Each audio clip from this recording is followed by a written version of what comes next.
राजधानी लखनऊ मध्य से सपा विधायक रविदास मेहरोत्रा जी हमारे साथ हैं। विधायक जी, उत्तर प्रदेश में आगामी नगर निकाय चुनाव भी है और वहीं मैनपुरी और रामपुर में उपचुनाव भी है। किस तरह से पार्टी में तैयारियां चल रही हैं इसको लेकर?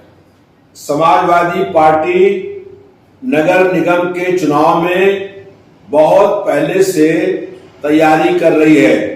समाजवादी पार्टी के राष्ट्रीय अध्यक्ष जी ने सभी जहां चुनाव होने हैं उन शहरों में तीन विधायकों को पर्यवेक्षक बना करके वहां भेजा है। जैसे कि मैं कानपुर का पर्यवेक्षक हूं और हम लोग दो बड़ी जनसभाएं, कार्यकर्ताओं का सम्मेलन और बैठकें कर चुके हैं। हम लोग प्रत्याशियों का चयन करने का काम कर रहे हैं, लेकिन अभी तक सरकार ने, आयोग ने आरक्षण जारी नहीं किया है।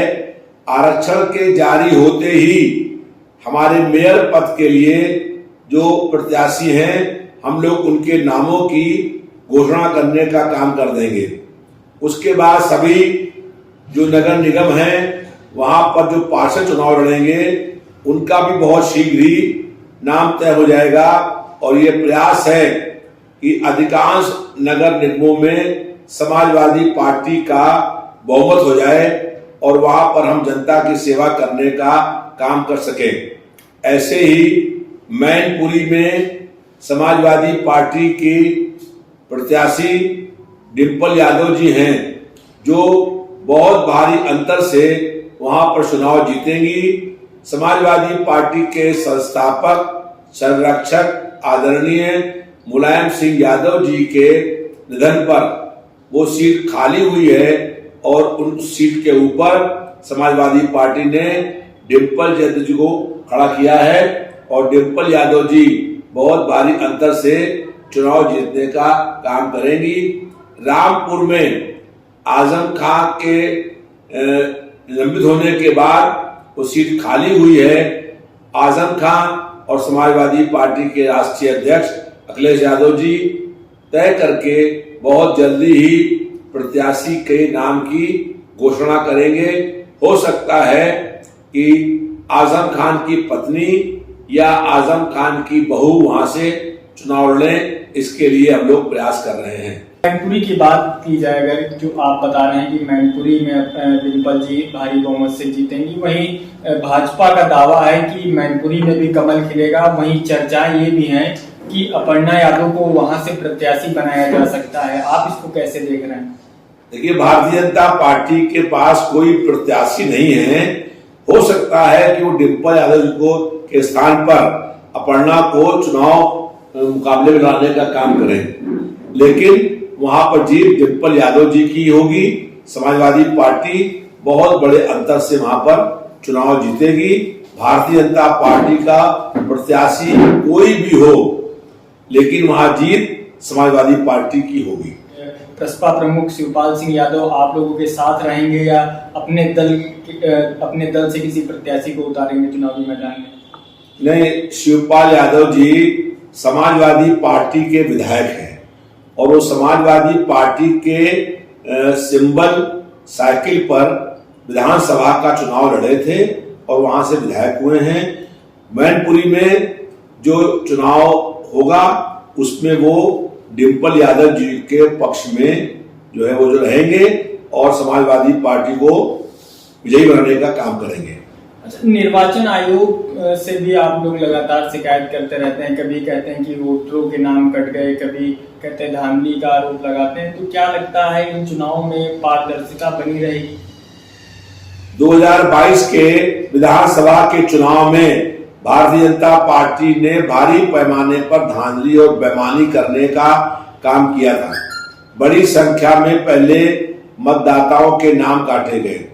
बड़ी संख्या में जो समाज के दलित, शोषित, पीड़ित, पिछड़े वर्ग के लोग, अल्पसंख्यक और कमजोर वर्ग के जो लोग थे, उनके नाम काटने का काम हुआ। तो भारतीय जनता पार्टी ने 2022 के विधानसभा चुनाव जीतने के लिए सब तरह की धांधली करने का काम किया। उसके बाद जिला पंचायत के चुनाव हुए और जिला पंचायत में अध्यक्षों के चुनाव में उनके पर्चे तक छीन लिए गए, एमएलसी के चुनाव में उनके पर्चे छीन लिए गए, उनको नामांकन नहीं करने दिया गया। तो ये तमाम तरह के हथकंडे करने का काम भाजपा ने किया, लेकिन हम लोग अब तैयारी के साथ चुनाव लड़ेंगे और मैनपुरी और रामपुर में जो उपचुनाव हो रहा है खतौली में, वहां पर समाजवादी पार्टी चुनाव जीतने का काम करेगी। बीजेपी आरोप लगा रही है कि सपा परिवारवाद पे काम कर रही है, यही वजह है कि डिम्पल को वहां से प्रत्याशी बनाया है। देखिए, भारतीय जनता पार्टी जो है खुद वो काम करती है और दूसरों पर लगाती है। अब लखनऊ शहर के सांसद, देश के रक्षा मंत्री राजनाथ सिंह हैं, तो उनका बेटा विधायक है कि नहीं, तो ये परिवारवाद नहीं है। लेकिन भारतीय जनता पार्टी के जो नेता हैं, विकास के कहीं काम नहीं हो रहे हैं। मुख्यमंत्री जी ने बहुत पहले ये ऐलान किया था, 17 में कहा था पहले कि 15 जून तक पूरे प्रदेश सड़कें गड्ढा हो जाएंगी, लेकिन 6 साल निकल गए, सड़कें गड्ढा मुक्त नहीं हुई। फिर हम लोगों ने कहा विधानसभा के अंदर, तो उन्होंने कहा कि 15 नवंबर तक पूरे उत्तर प्रदेश सड़कें गड्ढा मुक्त हो जाएंगी। आज 12 तारीख है और अभी तक गड्ढा मुक्त होने का काम शुरू ही नहीं हुआ है। लखनऊ शहर में कहीं पर भी सड़कों में जो गड्ढे हैं या गड्ढों में सड़क है, उसको कहीं पर भी ठीक करने का काम नहीं किया है। भारतीय जनता पार्टी की कथनी और करनी में जमीन आसमान का अंतर है। जो ये कहती है वो करती नहीं है, और जो करती है वो कहती नहीं है। ये केवल जनता को गुमराह करने का काम करते हैं और झूठ बोलने का काम करते हैं।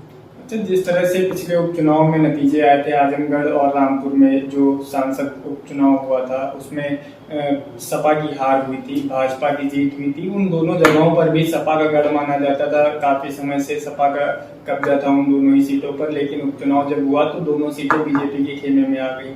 तो क्या लगता है कहीं ना कहीं अगर इस उपचुनाव में ऐसा होता है तो क्या अखिलेश को एक बड़ा झटका लगेगा? देखिए, दोनों जो चुनाव हुए थे रामपुर में और आजमगढ़ में, तो समाजवादी पार्टी को ये विश्वास था कि पार्टी के राष्ट्रीय अध्यक्ष के जाए बगैर ही हम लोग चुनाव जीत लेंगे।